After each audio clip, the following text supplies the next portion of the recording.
Thank you.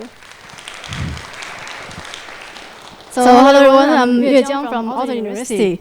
So today I'm going to present our work, EyeFormer, which is a Scanpaths prediction model.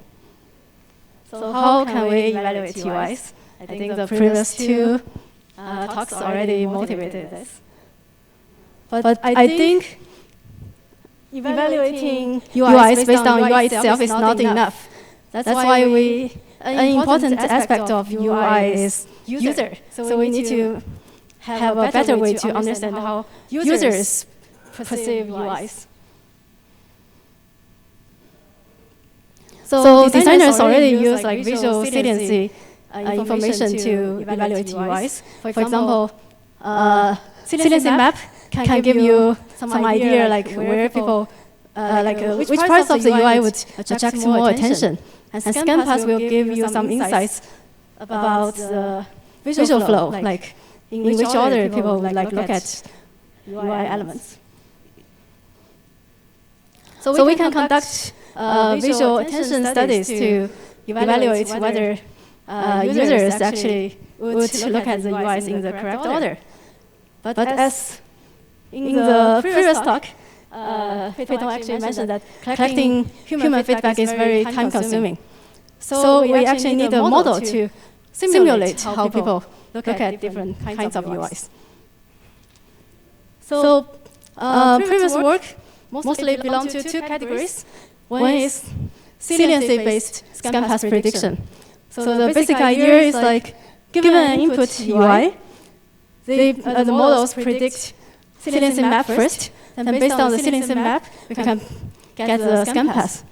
So it puts the first point in the most salient area, then the second point in the second most salient area, then etc. But this is problematic because the order can be wrong. If you have several areas that are very salient, it would predict Scanpaths that go back and forth. But in practice, people will not look back and forth. They just focus on one area first, and they move to the next area.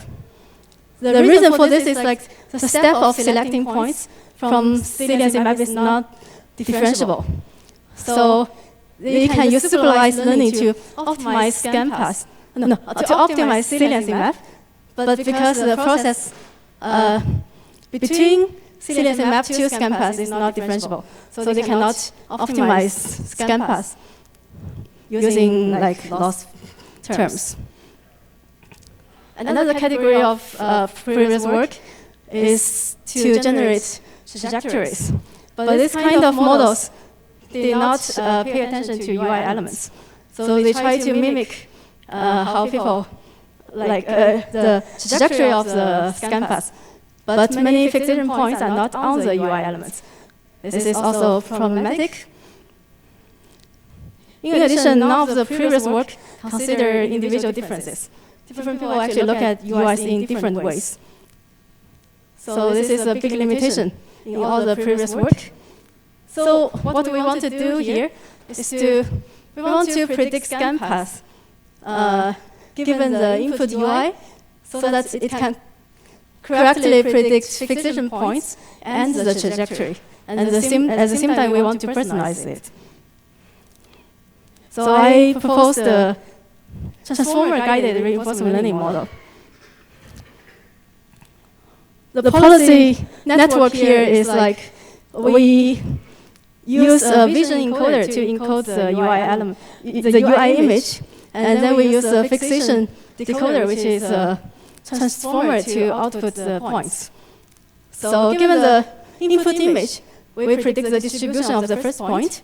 Then we fit the first point back to the model to predict the second point.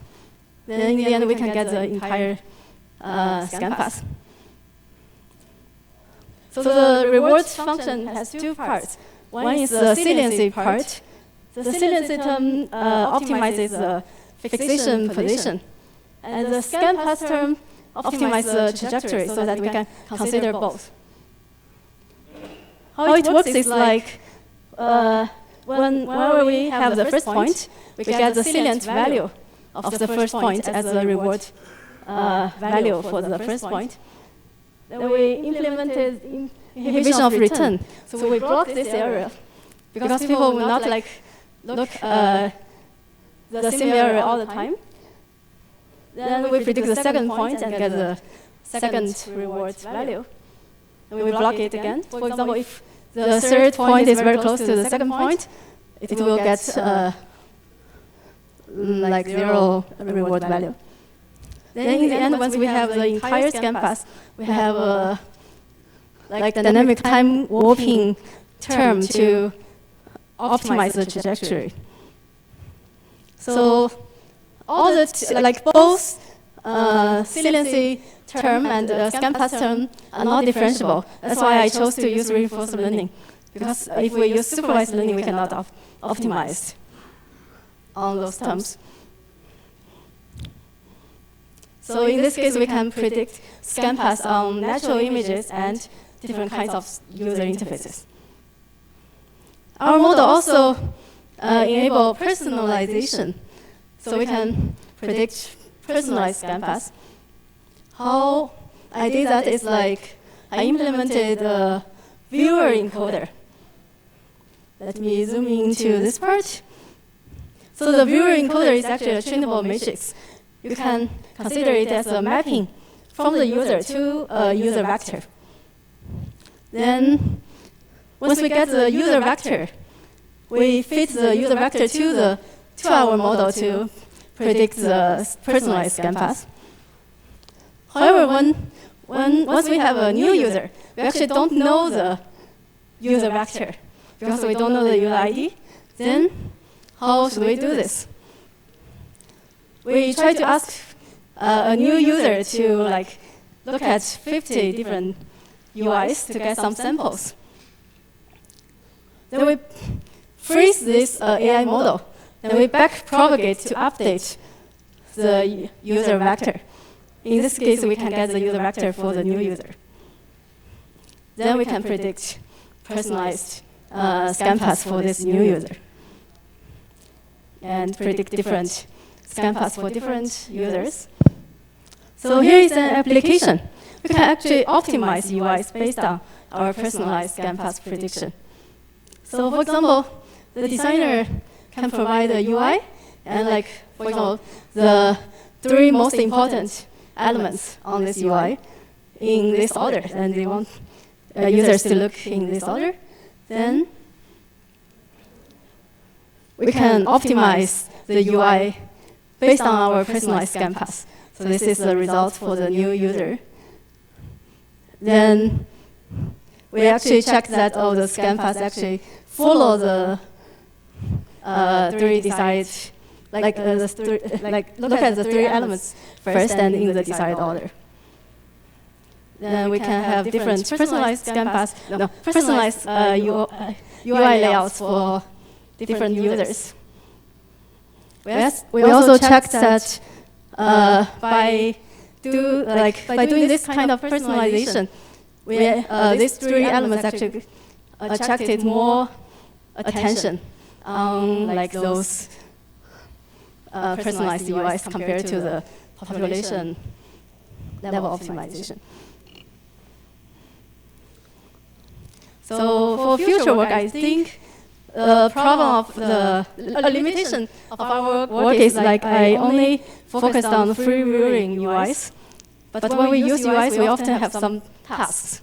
So I think in the short-term future, we should like focus more on how to predict Scanpaths on different tasks, like visual flow or like all kinds of UI interactions.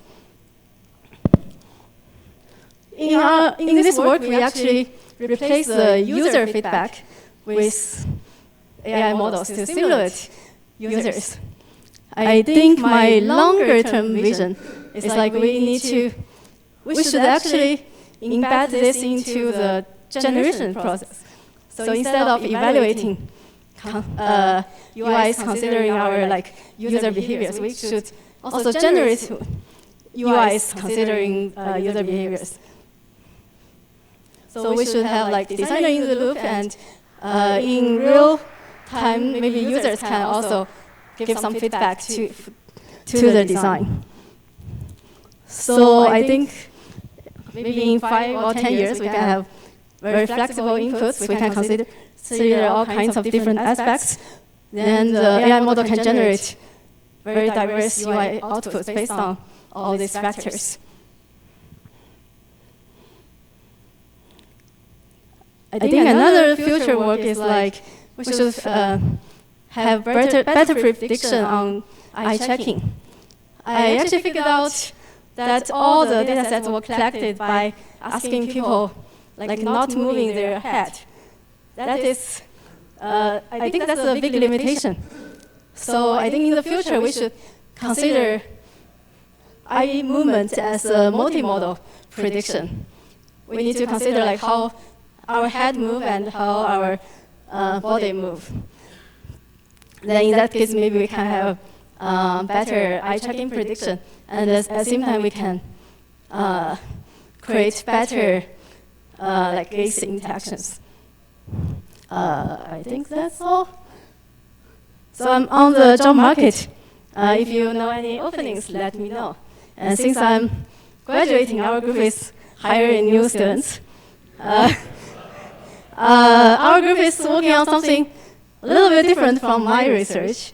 Our group is mostly working on cognitive models, on simulating human behaviors. So if you are interested, feel free to contact me.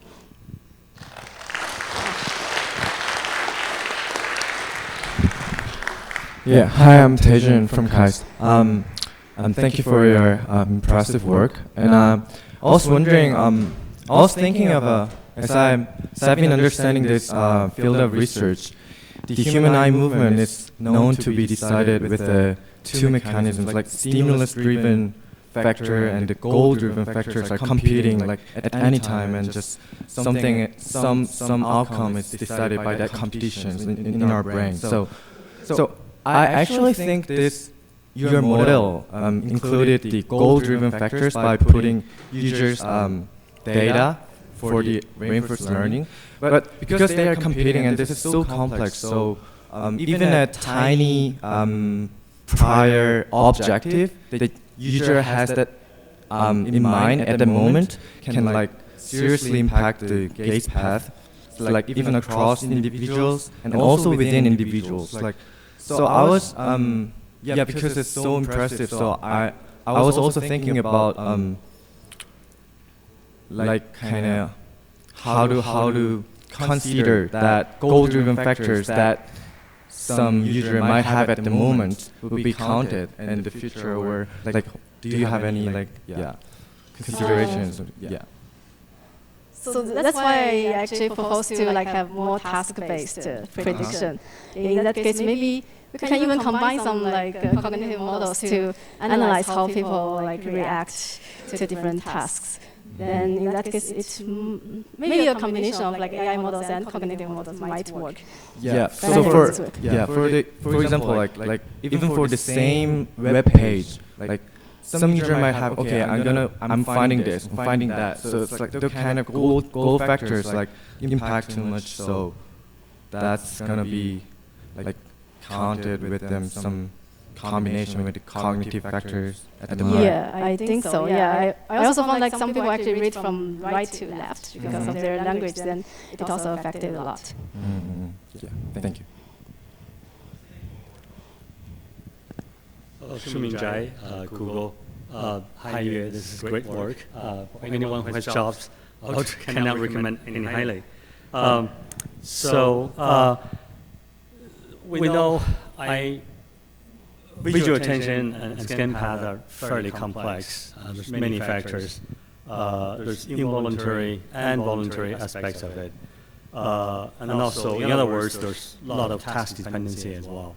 In your sense, from the current work projecting forward, what type of Scanpath do you think is more predictable than others? So, for example, to the degree that you can personalize it. So, is there any particular focus or or limitation that you're thinking about? I think a big limitation is like, because in our data set, most people like read from left to right. So they always look at the top left corner first. Then even when we try a new user like reading from right to left, it does not work because like it actually overfits to the top left corner. So it has some biases, I think, because of the data set. Also, when we collected the data set, we always asked users to look at the center first before the UI was shown. Then, so the first point was always in the center. That's another limitation, so I guess. So those are not very personal, you're saying? There are some common. So these are, I think because of this kind of common biases, personalization is getting worse if the individual pattern is very, very different from the general pattern. Interesting, yeah. Thank you.